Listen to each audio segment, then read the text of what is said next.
माहितीमध्ये 170 ते 175 जागांवरचा तिढा सुटलाय अशी माहिती सूत्रांकडून मिळतेय। उर्वरित जागांवर अमित शहांच्या उपस्थितीमध्ये चर्चा होणार आहे अशी देखील माहिती सूत्रांकडून मिळतेय।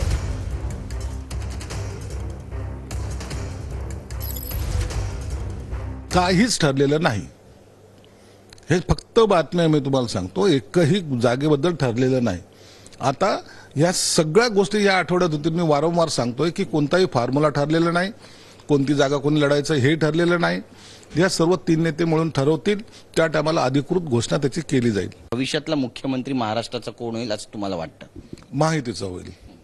एकच त्याचं उत्तर आहे, महायुतीचा होईल। गिरीश महाजनला वाटतं आमच्या मनातले मुख्यमंत्री देवेंद्र फडणवीस, रुपाली चाकणकर ताईला वाटतं आमच्या मनातले मुख्यमंत्री अजितदादा, मला वाटतं माझ्या मनातला मुख्यमंत्री माननीय एकनाथ शिंदे साहेब।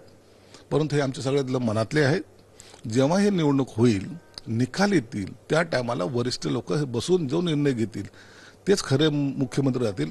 मग कोणाच्या मनातली याच्या लॉटरी लागते ते त्या काळात दिसेल।